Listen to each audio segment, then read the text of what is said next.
Ya da da da da da da da da da. Ba da ba da da da da. Hi, Sky. Good morning, everyone, and welcome to my review of Moon Knight, Episode 3. So I believe we're halfway through the series now, and oh boy, it's starting to go a bit downhill in the way of logic and writing. We'll get into it. A couple of hellos before we get there. Corey Suzuki, Jaeger Pony, Keeverdam, and I will pin the GoFundMes for attention at the top of the chat box. Willett Forge, John Miller, and Robert Pincus. Good morning to you all. All right, so our adventure begins with a bit of an exposition dump by way of our character Layla, who is the wife / soon-to-be ex-wife of Mark Spector, getting a fake passport generated for her. Why does she need a fake passport generated for her? I don't know. I'm not quite sure.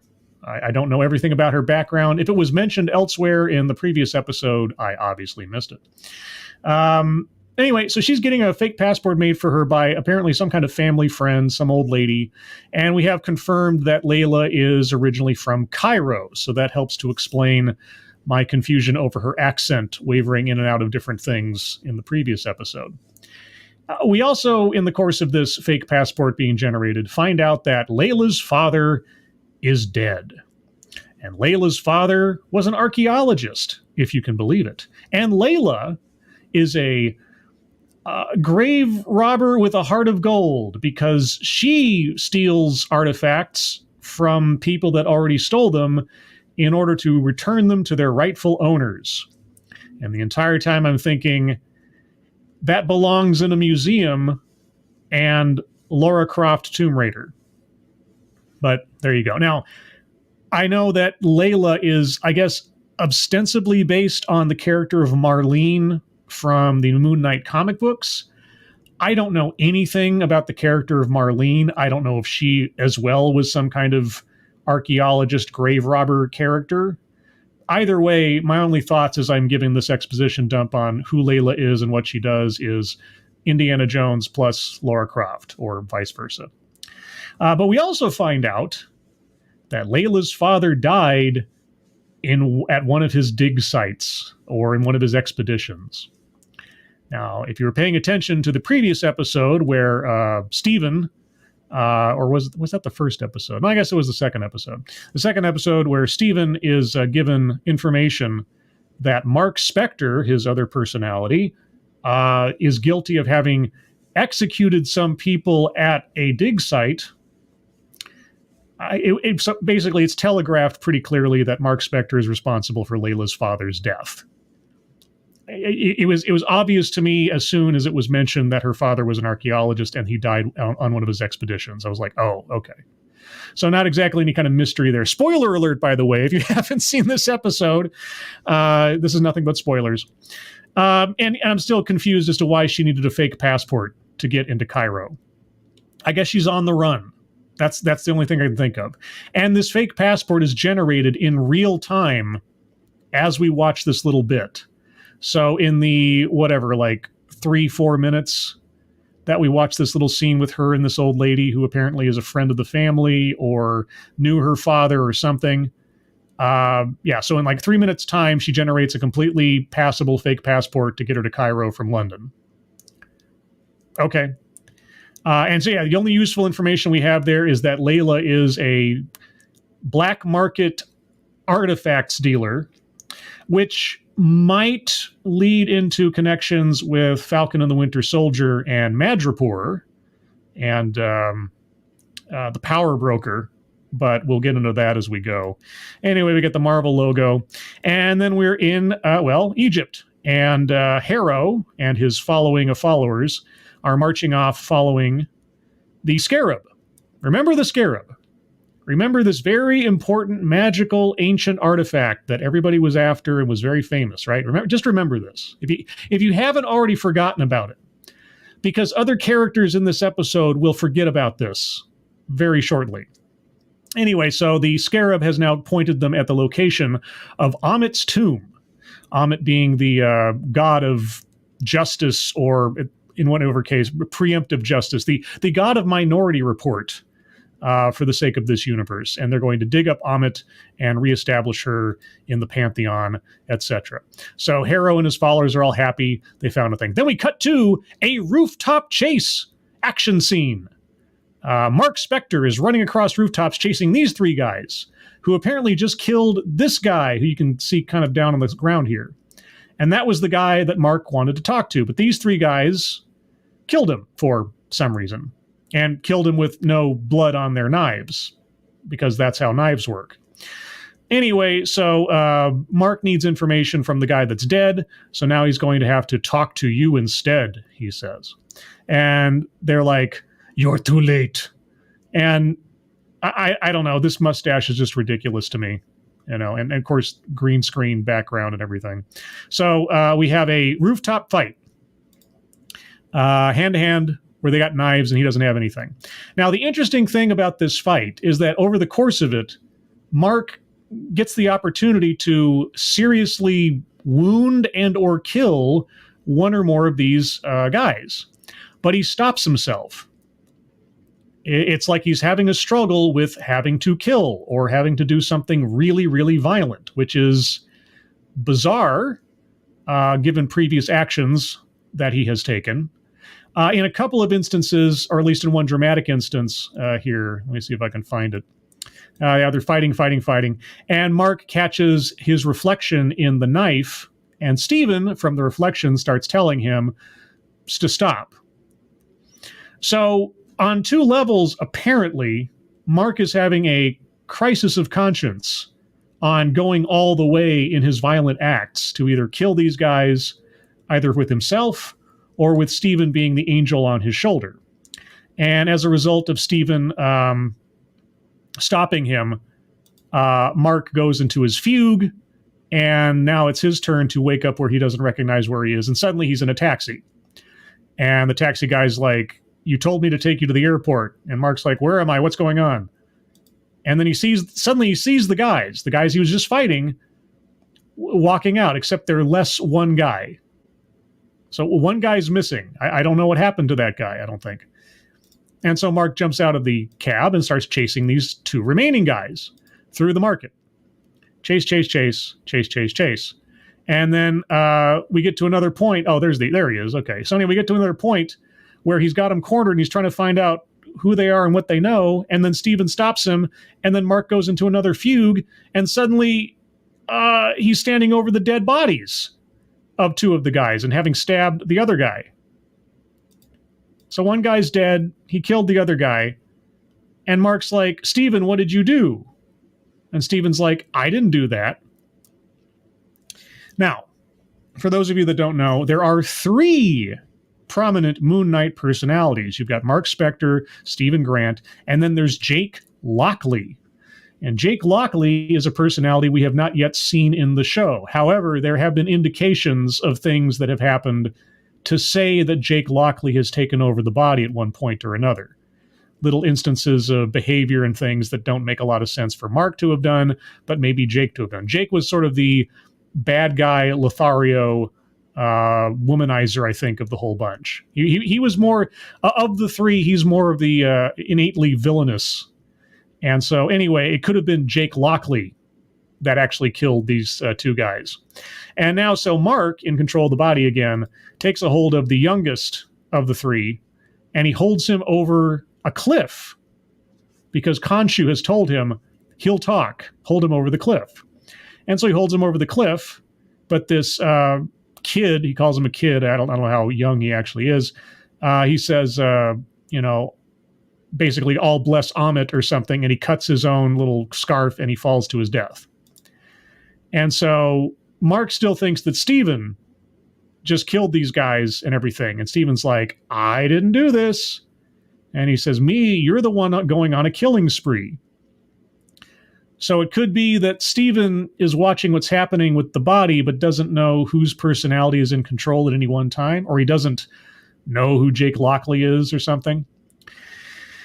Anyway, so Mark and Khonshu are now having an argument about what we're going to have to do to stop them, because Mark doesn't have the scarab.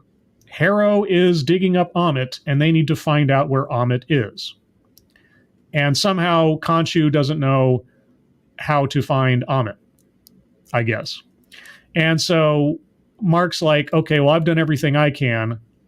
What about the other gods? Why don't they help us? And Khonshu says, to signal for an audience with the gods is to risk their wrath.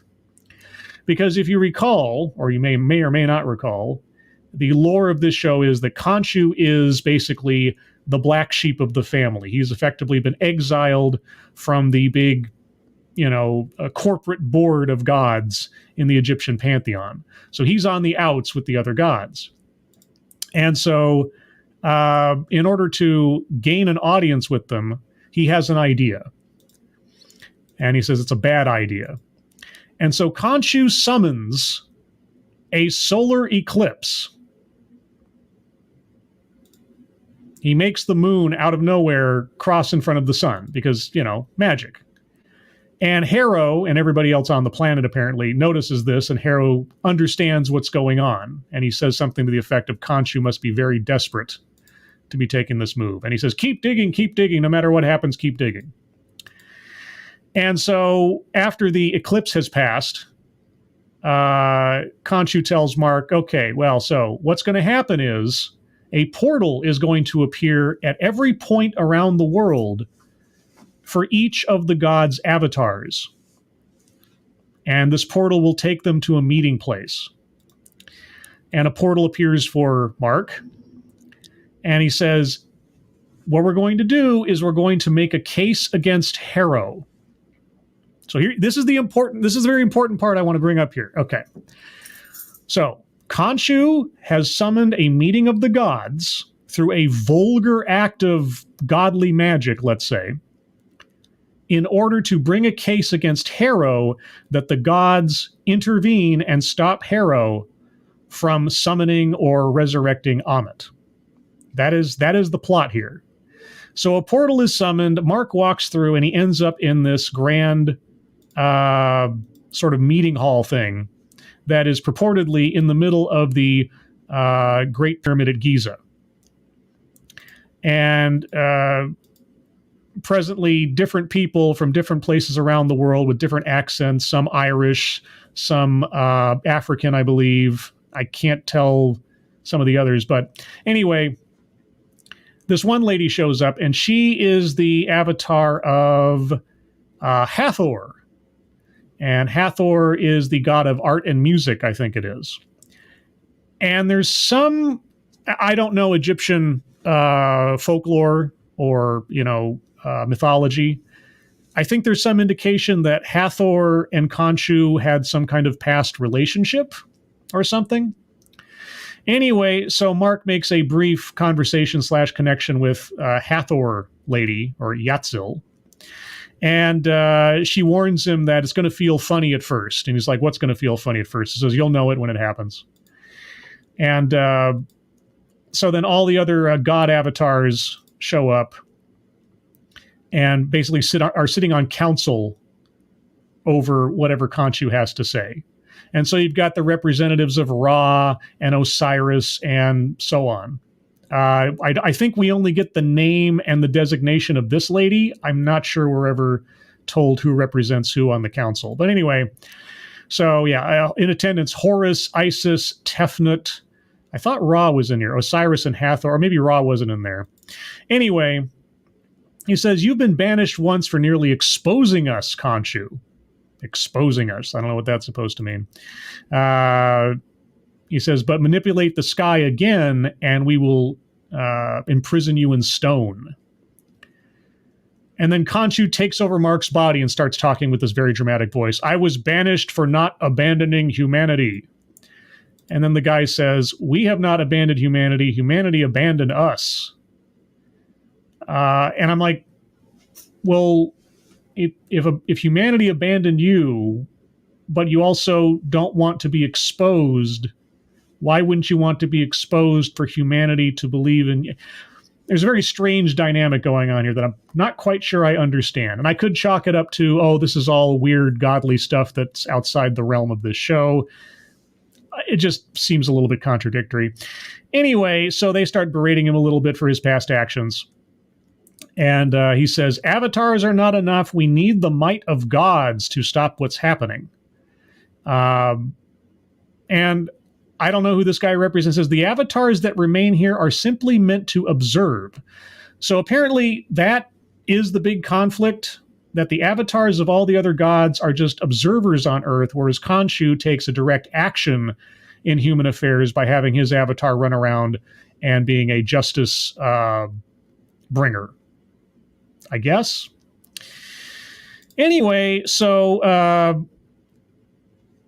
Khonshu calls for judgment against Arthur Harrow. Now remember, Arthur Harrow was Khonshu's previous avatar, so he is a known quantity to this court. He says that he's conspiracy to release Amit. All right, so this is the charge. That's a heavy accusation, Khonshu. So they summon Harrow. Apparently they send a portal to Harrow, and Harrow comes into the court. And he says, so I see by the presence of Khonshu's current makeshift avatar, the purposes of our meeting must be nefarious. And so Khonshu says, do you not seek to release Amit from her tomb?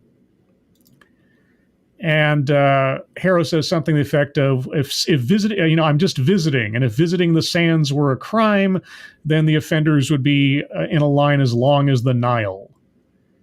And he says, Khonshu has searched for Amit's tomb. He is, and Khonshu's like, he is a deceiver. And then Harrow starts talking about the unwellness of Khonshu's avatar, completely deflecting the charge. Now, this goes into Mark having to confess that he has mental illness, right? Or that he's not well. He says, Khonshu is taking advantage of him the same way that he abused me, the way he aspires to abuse this court. And so then the council says, let us speak to Mark Spector.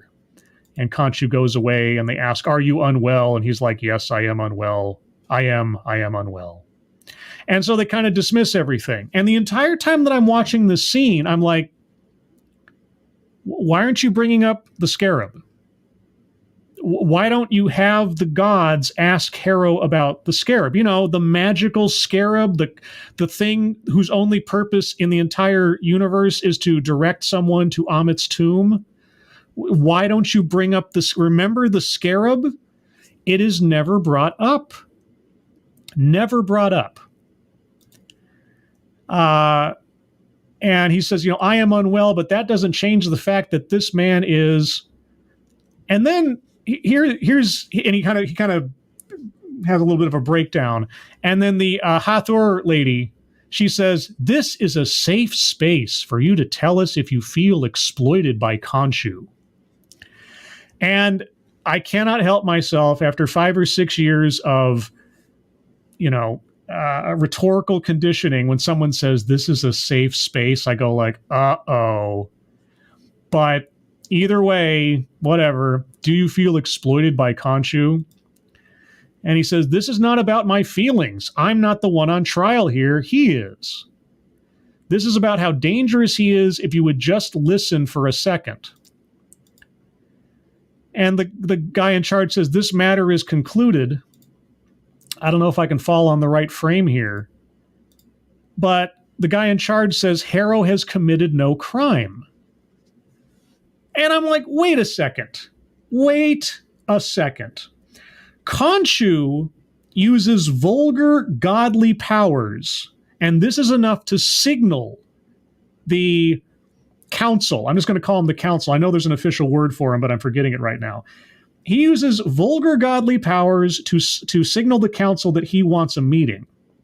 But in the last episode, when Harrow summoned demon dogs, when he was snatching souls out of people's bodies, none of these actions, none of these uses of godly power on Earth, None of these things signaled to the other gods that something was amiss. So when Khonshu uses godly powers, that pings on the Pantheon's radar. But when Harrow, a non-avatar, uses magical implements and incantations to summon godly powers, they have no idea. When Harrow uses the Scarab to find Amit's tomb, they have no idea. When Harrow simply possesses the Scarab, they have no idea. And none of this occurs to either Spectre or Khonshu to bring up in the course of the trial. The Scarab, the deaths, the demon dogs, at the very least. None of it. And so I'm sitting there watching this going, okay, this isn't just like bad writing. This is intentionally stupid writing. This is intentionally ignoring obvious and blatant events that we, the audience, have witnessed, that all characters that we have been following involved know occurred, and just not mentioning. Right? Now, in another universe, in another story, I could imagine something like from the original Doctor Strange comic book story, where Mordo put a curse on Strange that he was disallowed from ever speaking ill of Mordo. And so even though he knew things that he could say, he was prevented from saying them. If something like that were here, okay, but no, none of that occurs. There's no reason for Spectre or Khonshu not to list the litany of crimes already committed by Harrow, and especially bring up the Scarab.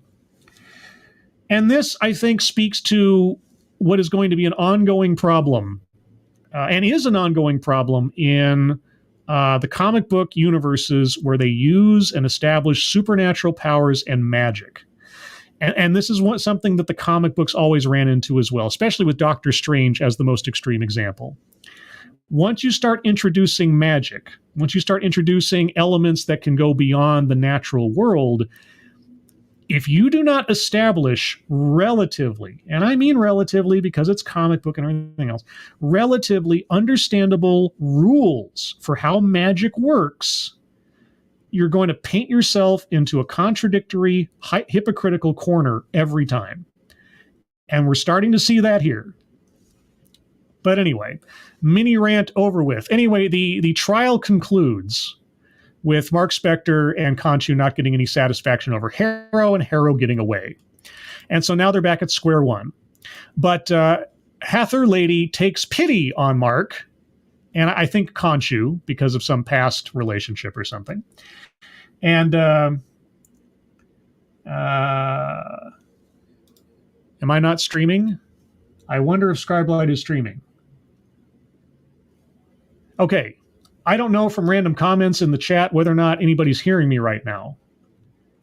So, W.R. Costin, were you just sort of talking extemporaneously, or can you guys not hear me? You're fine, says Keyredam. Okay, just making sure. Anyway, so Hathor apparently takes pity on Mark and Khonshu and decides to give him some information.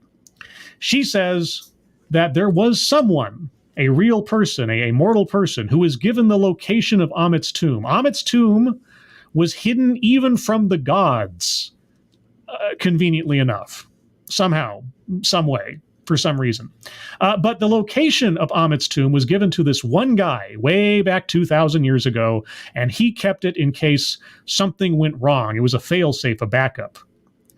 Now, why she would know this and why that doesn't completely invalidate the whole idea of having a blind failsafe for the location of Amit's tomb, I don't know. But anyway, she gives him the name of the person, and his name was Senfu. All right, so one man, Senfu. The Senfu guy knows where it is. And so the location of Amit's tomb is probably contained in Senfu's sarcophagus, because Senfu was apparently important enough to mummify and put into a sarcophagus. But you see, his sarcophagus disappeared into the black market many, many years ago. A black market of Egyptian antiquities, which is, it just happens to be what Layla was talking about at the beginning of the show. Oh, how convenient. So, his sarcophagus was stolen and sold on the black market. Okay, so now Mark has to go find the sarcophagus. So the first thing he does is, I guess, find a guy in a fez in the middle of a town and just kind of casually say, hey, I'm looking for Senfu sarcophagus. And the guy's like, I'm going to run away now. And then Layla appears out of nowhere, very conveniently, in the middle of Cairo. She knows exactly where to go to find Mark at that very moment when he's asking about an artifact. And convenient writing. Once again, convenient writing. So anyway, so Layla and him, he's like, what are you doing here? You shouldn't be here. And she says, come with me. I'll help you find what you need. And how does she know what he needs? Because she was behind him when he said the thing? I don't know. Layla is the plot device of ridiculous convenience because she just showed up out of nowhere in the last episode. So sure, here she is. And then we're at nighttime in Cairo. And the two of them are on this little tourist boat thing. And she's going to take him to someone who she knows possesses Senfu's sarcophagus because she's plugged into the black market. So she already knows where the sarcophagus is. She knows who owns it. And they have this heart-to-heart conversation on this boat where they talk about their relationship. They talk about their past a little bit. And he apologizes to her for, abandoning her or not making contact and a whole bunch of other things. And I can't summarize it in total, but at one point he starts talking about how difficult it is to share his feelings. And again, I have been conditioned, unfortunately, by my overexposure to all these things. I'm like, are we going into a toxic masculinity thing here? It felt a little bit like it. Because he had everything to apologize for. And she had nothing to apologize for. She's done nothing wrong. And so on. So anyways, they start to strategize. Their plan is to go find this guy that Layla knows who has the sarcophagus and pose as, well, she's going to pose as herself, and I guess he's going to pose as her husband, but he's going to use a different name because exactly what Mark Spector needs is another name to go by. That never comes up. I don't know why he just doesn't go by Mark Spector. Is his or Stephen Grant or any of the other identities he already has established. Like, I don't understand why they do that because it never happens. He says his name once and it's never necessary. So anyway, they talk, they plan, they're going to go off there and they're going to go to some guy named Mogart, which is a bizarre name because I kept thinking of Hogarth from Iron Giant. I know it's not spelled the same, but that's what I thought. When they said Mogart, my brain went to Hogarth. Anyway, so they go on their little tour trip and they talk about their wedding a little bit. And then she starts asking about Stephen and how long has this been going on? And he says, for what it's worth, I had it under control until very recently. So yeah, however long he's been having these identity issues.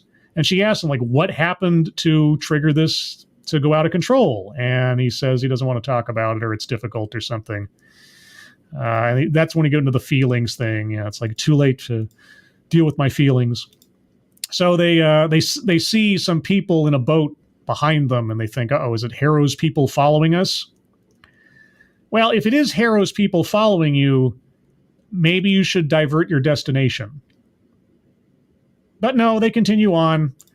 And so they end up at, I guess this is the estate of Mogart. And Mogart is having a late night horse jousting demonstration competition in his yard just for his bodyguards. These are all his bodyguards. As far as I know, there aren't any civilians here. It's just him and his army of bodyguards. And so they're riding around doing jousting type deals. I guess this is some traditional fighting thing or display of talent, sort of like a rodeo. I don't know. But there's also these glass pyramids. We'll get to those in a second. Anyway, so some big party's going on in the middle of the night with a very captive audience of his staff. And so they just kind of walk in.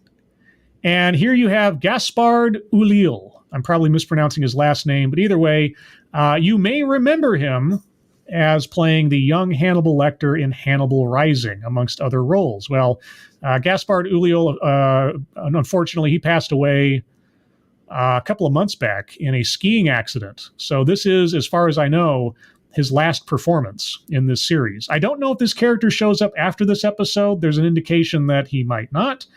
Either way, there is a memorial to him at the end of the episode in the credits. So anyway, Gaspard, or Mogart, comes over and talks to Layla. She introduces him as her husband under a completely different name that I don't remember, and I don't care because it's irrelevant. And she starts asking him, I hear you have a very good collection. We'd really like to see the sarcophagus of Senfu. And, they kind of stroke his ego a little bit. And Mogart's like, well, I'd like to hear from your husband why you'd like to see the sarcophagus. Now, of course, Mark is not the Egyptology expert.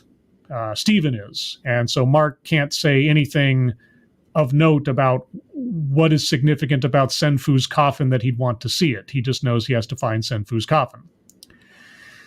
And of course, at no point prior to this did Mark consult with Stephen to have some idea of what to say about it beforehand. I thought that was going to be part of it. Like Stephen was going to end up being some kind of Cyrano to Mark in this instance and sort of feed him facts about Senfu or little bits and pieces that Mark could relay back to Mogart.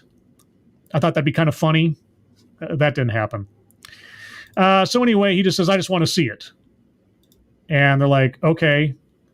So Mogart and his men allow the two of them to go into this glass pyramid to look at an open sarcophagus alone. Yes, you heard that right. It is a sarcophagus that is open with the mummy exposed to air.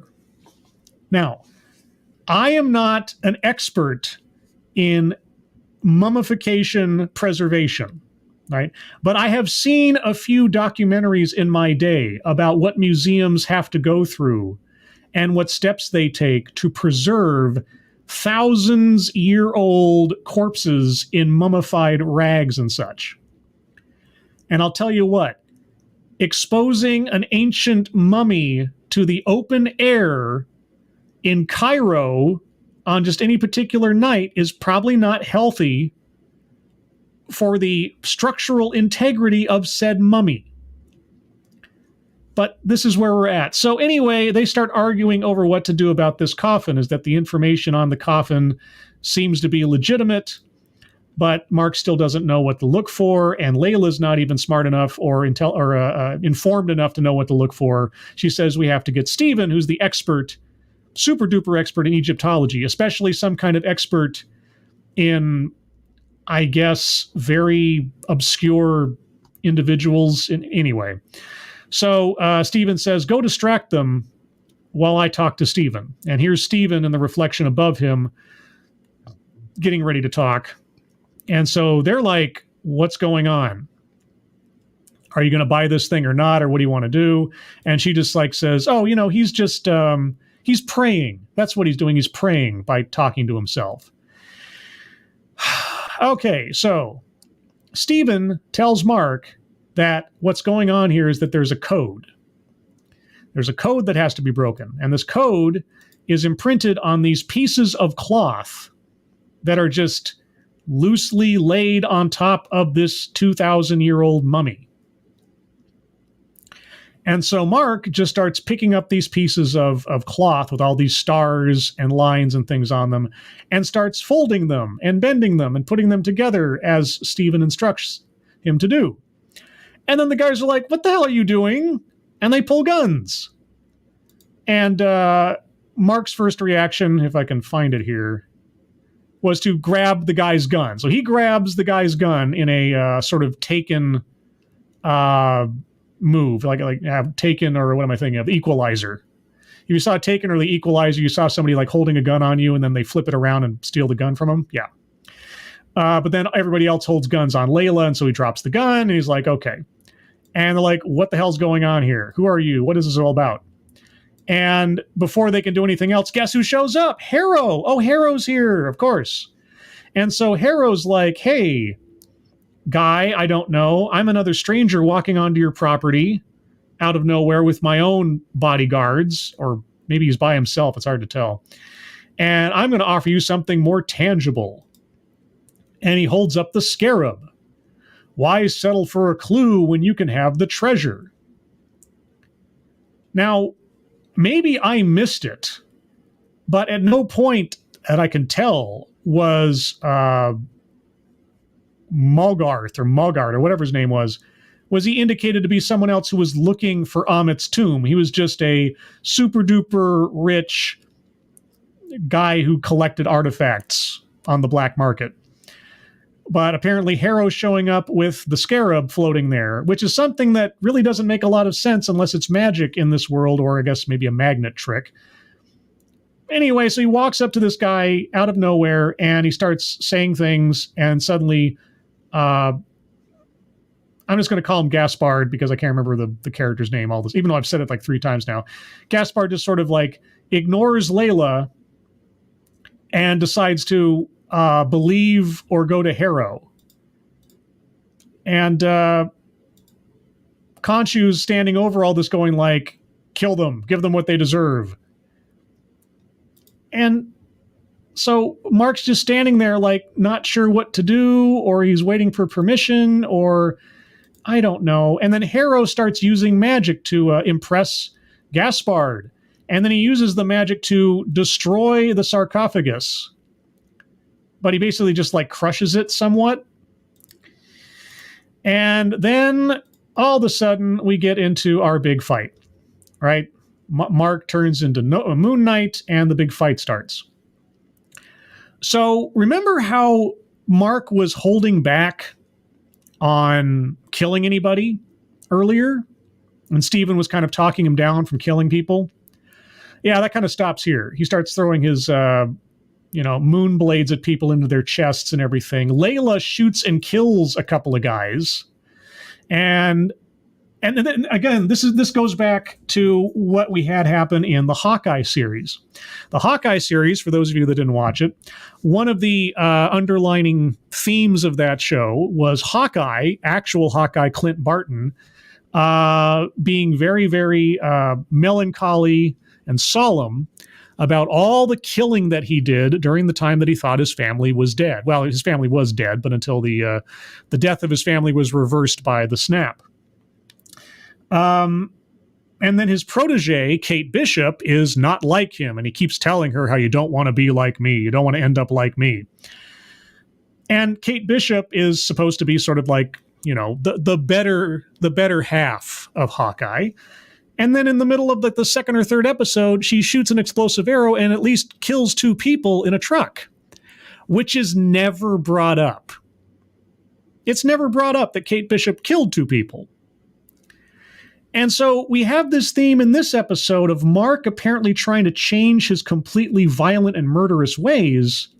But as soon as he gets the Moon Knight costume on, he's killing people. Layla shoots and kills a couple of the bodyguards, which is just, yeah, there you go. And then she has, and here we go again, Layla has a knockdown, drag-out fight with one of the bodyguards.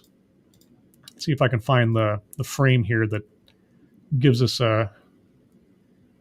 Oh, man, the problem with this thing is I don't know if I don't know how to advance this frame by frame. Anyway, so yeah, she has a knockdown, drag-out fight with this bodyguard. She is a small woman fighting a full-grown man again, and she bests him. Somehow, some way. I don't know. Anyway, so Moon Knight fights and fights and fights these guys. And Steven is seeing him fight all these people, and he suddenly says, "Give me the body, Mark." Why? I don't know. So he can, because Mark is unable to stop himself from his bloody rampage. So Mark relents, and suddenly it's Mr. Knight, Steven in his suit again, and he's like, "That's it, time out, calm down, everybody, let's stop." He starts doing kind of a watered-down Deadpool kind of thing, where it's very lighthearted. We're all worked up. Let's just calm down. And then suddenly somebody shoves a giant spear into his back. and then a couple more. And then he's like, okay, Mark, take the body back. Like, why did you want the body in the first place? Like, what, just so you could try to make peace with people in the middle of a fight where people have been killed already or seriously maimed? What? Okay, anyway, so then Layla, she defeats a bodyguard guy. I should say, she almost defeats him, and he's got her on the ground. And then she's been wearing this very ostentatious, like Egyptian necklace this whole time, which she then grabs and separates because now it's 2 knives. It's actually 2 blades hidden. And she stabs him into each of his shoulders, which I guess is supposed to, I mean, I'm sure it would immobilize him, but it's not like she stabs him and pins him to a wall or something. She just stabs him twice in his upper arms, upper chest. Now, not being an expert at human physiology, I don't know if there are any major arteries that it might have just sliced into. But I'm guessing that this guy is not going to have a good time going forward with 2 knives being left embedded in his chest at those points. And she just leaves him there. She collects the pieces of the star chart and then runs out back to Mark, who, for some reason, decides to take his mask off. If I can find that part. Yeah, he makes his mask go away, but then he brings his mask back as Gaspard is about to charge him with a lance. And Mark throws a couple of moon things at Gaspard, and I guess Gaspard is either dead or seriously wounded. It's hard to say. But the horse carries Gaspard off into the night. So I don't know if he's dead. I don't know if he'll come back.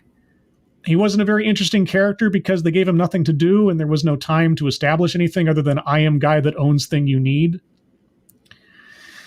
So anyway, they now have the pieces of the star chart. And they start talking in the van. Now, something I forgot to mention is that when Harrow was talking to Layla and Mark before the fight, he mentions cryptically that Mark has something to apologize to Layla for.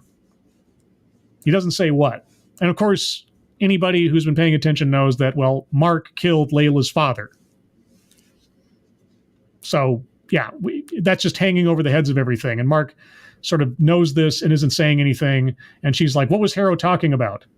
She said, Harrow said I had a right to know what had happened. And he's like, oh, well, I don't know. He's just trying to mess with you. He's just messing with your head. Don't let him get in your head. Uh-huh. And so they're driving along to a spot somewhere out in the desert, I guess, because they had to go to the desert. Even though they have no idea where they're going, they have no idea where to find Amit's tomb. They drive off to some location in the desert to, I guess, where there's a camp or something. Anyway, they start trying to put the star chart together, but of course, Mark doesn't know what he's doing, and Layla doesn't know what she's doing. So she says, we need Steven. And he's like, fine, okay. And he takes the pieces of the star chart off to the side and summons Steven.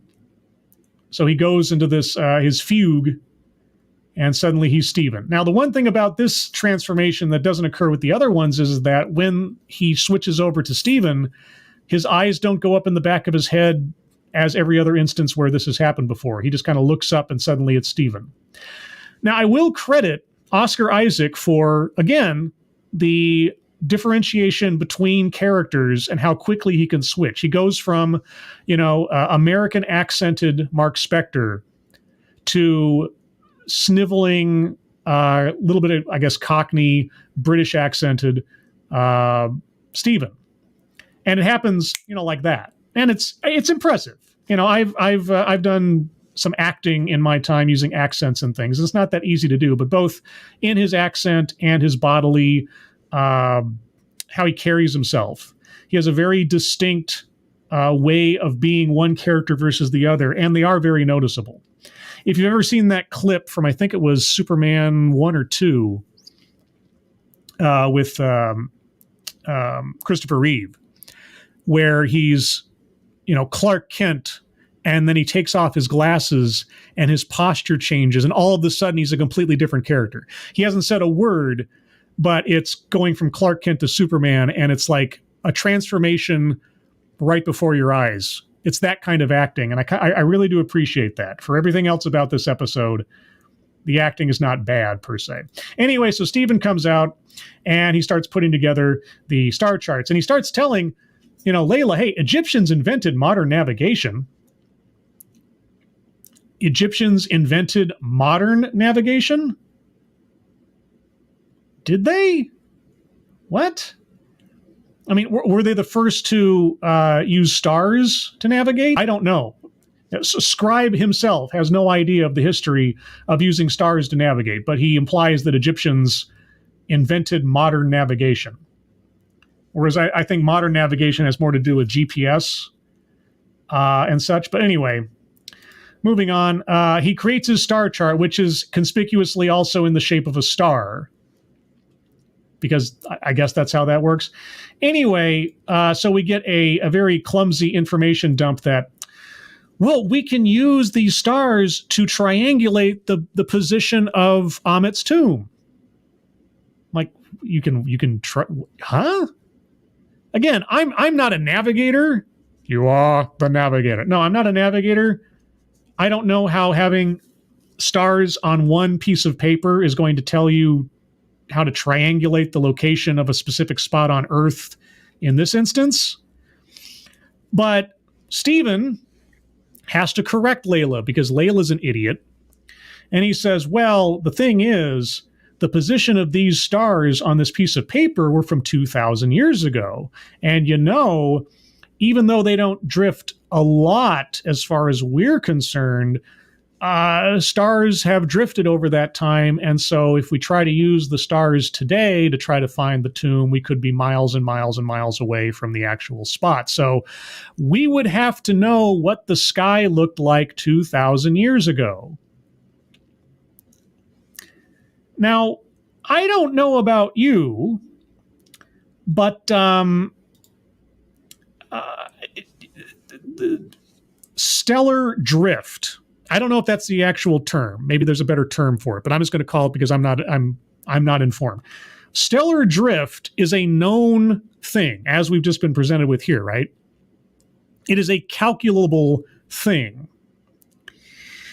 So you would think, and I haven't checked, but I could be wrong, but I would bet you there is some app out there, there is some website out there that if I said, what did the night sky look like on this date or in this year, I'm pretty sure that somewhere, somehow, I could find that information without too much trouble, right? Now, I'm going to set aside completely the silliness of using a tablet to scan a old 2,000-year-old piece of parchment and accurately detect constellations like that, because she just basically scans this, and somehow this app knows how to form constellations out of little dots or holes in fabric, holes in 2,000-year-old fabric. Anyway, so he explains stellar drift to her, and they have no idea what they're going to do now because they don't know how to find the tomb without knowing what the sky was on that night 2,000 years ago. And then Khonshu says, I remember that night. I remember every night. And Khonshu's up here on the hill. And presumably Layla still can't see or hear Khonshu. So they walk up to the top of the hill, and Khonshu says, what are we going to do? He says, well, I can solve this problem, but it will come at a cost. Now, again, maybe I'm wrong, but I think that there are apps, programs, things out there that you could find that you could just look up. Hey, what was the position of the stars in this particular area at this particular time in history? But no, we can't do that. Khonshu is going to rewind the night sky. I'll let you think on that for a second while I take a drink of water. He is going to rewind the night sky by 2,000 years. And he knows, and he was told earlier by the pantheon of gods, that if he messed around with the sky again, they would imprison him in stone. And so we get a gigantic light show of the sky reversing, spinning and spinning and spinning and spinning backwards, this giant light show and all these lights, and everybody can see it. The whole world presumably can see this. So he's reversing the night sky in order to bring it back to what it looked like 2,000 years ago, so that Layla then can scan the sky for the stars that they need to find, and that will tell them the location of Amit's tomb today. I'm going to allow for that mechanically to actually work. Okay, I'll just allow for that to mechanically work as far as triangulation and all that. What I can't allow for is the stupidity of, hey, let's move the night sky rather than like Googling this. But hey, I guess gods are stupid now. And here's something else I forgot to mention. With Mark having some idea of the schemingness, the capriciousness, the cruelty of the gods, having dealt with Khonshu for so long, why he would automatically trust the avatar of another god that he's never met before back at that temple when she gave him the tip about the sarcophagus, that Hathor wouldn't have its own agenda somehow, or was meaning well the entire time and just trust implicitly. Again, we're having a whole bunch of issues. Anyway, so of course the pantheon of gods detect this vulgar use of godly power and how Khonshu has again defied them. And so they do a ritual around this block of stone, and they basically vacuum Khonshu into this block of stone to be imprisoned as a tiny little statue forever. And it slowly forms into a little statue of Khonshu. And presumably now with Khonshu gone and imprisoned, there is no more Moon Knight, because presumably, I don't know, I'm assuming, that Mark, Stephen, etc. cannot summon the vestments without Khonshu. But before he disappears, Khonshu tells Stephen, who was the one helping him direct the sky, he says, after I'm gone, tell Mark to find me. Or something like that, as though Mark wouldn't need to find Khonshu to get back his powers. Anyway, so Mark / Stephen is kind of exhausted on this desert sands after this ritual. And then we go back to the temple, and Harrow is there. He's been invited back in and apologized to or something, and he has an opportunity to ostensibly confront Khonshu, his old master. And he says, can he hear us? And he says, we think so, yes. What do you mean you think so? You're gods! What, do you not know how your own magic works? I mean, you know, for all-powerful gods of different aspects of reality and humanity and so on, they sure as heck don't know a whole hell of a lot. Anyway, so Harrow goes over to the statue and has a little gloating spree. And he tells Khonshu, can I tell you a secret? Everything you did to me, every bad thing you did, the way you tried to punish me, the way you tortured me, the way you abused me, built me into the person strong enough to defeat you. And so he says, you know, had you not broken me so completely, I could not have done what I'm doing. And I'm going to do what you could not, basically bring justice to the world. And when it's finished, I owe my victory to you. Dun, dun, dun. Cut to credits. Okay, so yeah, as I described, the absolute idiocy of the characters exists only because of the lack of imagination and the painted into a corner nature of having to deal with magic and not setting some very specific rules. It was frustrating to watch in the various points because either the character's actions made no sense, Like, literally made no sense.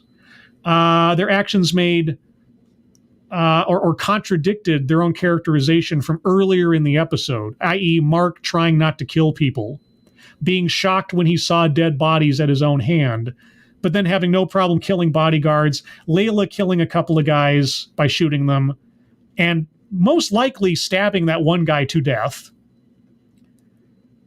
I mean, I understand. Don't get me wrong. I appreciate gray area anti-heroes, right?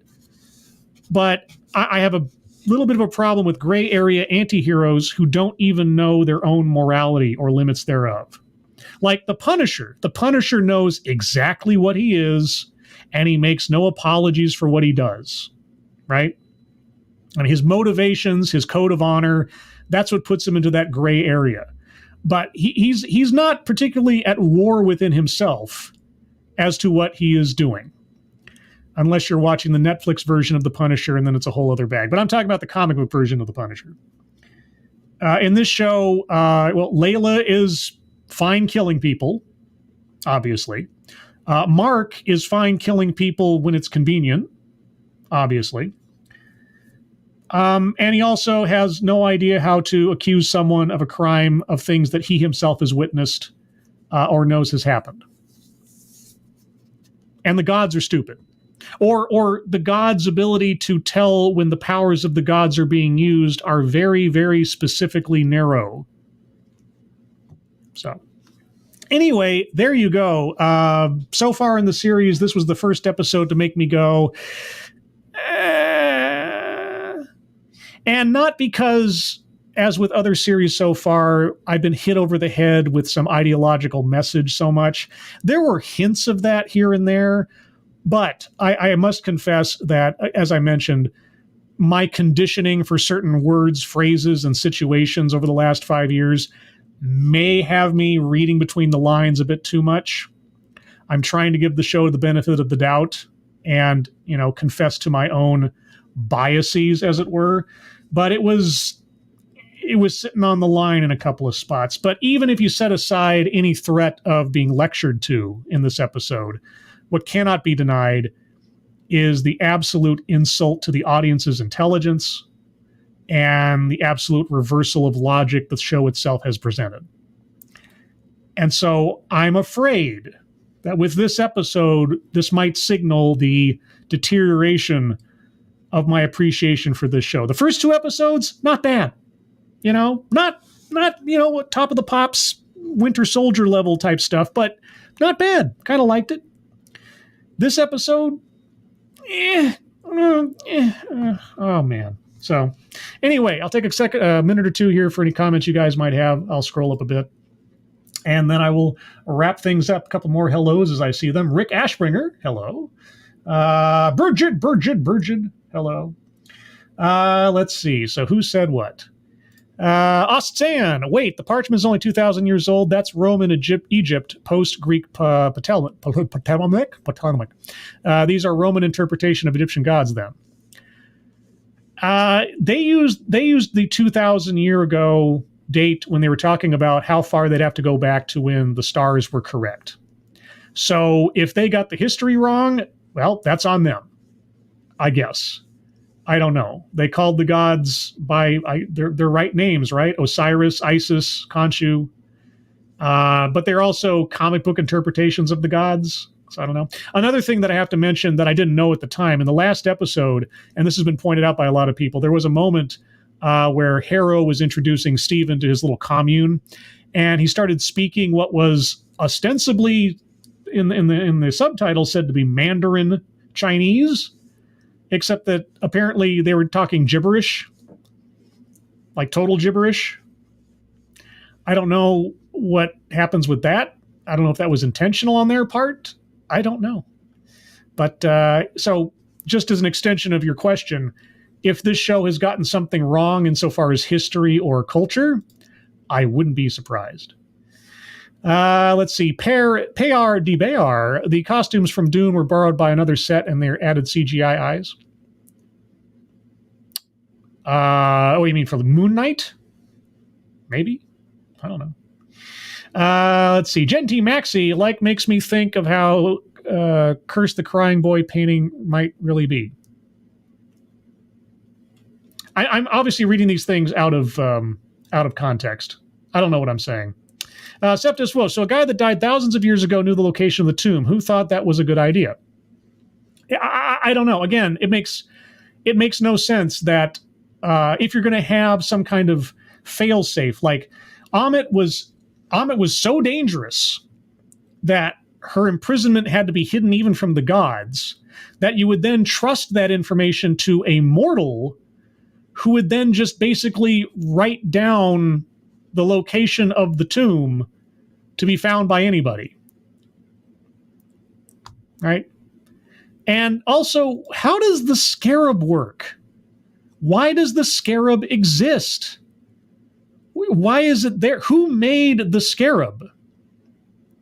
I don't understand. I mean, was the scarab created specifically just to find Amit?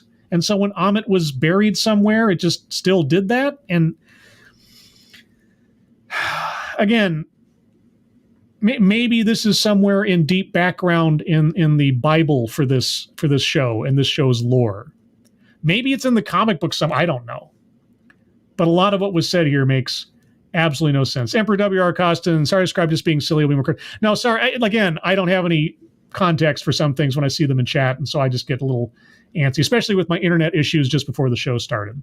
But either way, everyone, I'm going to call it here. We'll be back next week, next Wednesday, around this same time. I can't give you an exact time because of real life stuff, but we'll see. But yeah, this show, this particular episode has made me start losing faith in the integrity of the storytelling. We'll see what happens next. The fourth episode has been trumpeted by the people involved in the show as the episode with the huge twist, a big surprise. Oh my gosh, it's going to be something major. I'm guessing it's going to be some kind of crossover. I'm guessing there's going to be a cameo from somebody. Oh, I should also mention at one point that Madripoor, the name Madripoor was dropped when they were talking about going to see the Gaspard. Now, Madripoor, if you recall, is the fictional sort of East Asian kind of pirate / Las Vegas / international waters town city in Marvel Comics, where all the bad stuff can happen and all the shady things take place. And that city appeared in Falcon and the Winter Soldier, where Sharon Carter was dealing in stolen art.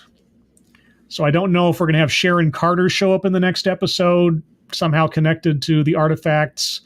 I don't know if we're going to have a Black Panther reference show up, because the god that the Wakanda worships is Bast, which is an Egyptian god.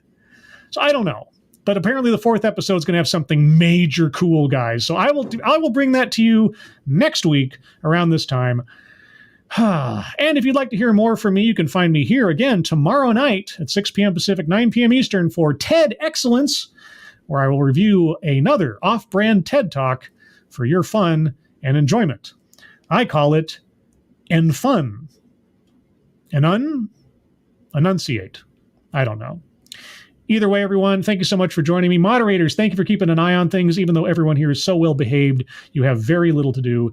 Everybody who donated to the GoFundMes up at the top there, or to me at any point in the past, thank you so much for your generosity. Please take a look at the GoFundMes at the top of the chat box for Shady Grin, Angry Illinoisian, and his kitten. They and their loved ones could really use your help if you have a couple of bucks. But with that, everyone, again, have a good rest of your day. Hope you're all safe and well. If you are not well, please get well soon, and I will see you on the next one. Take care. Bye-bye.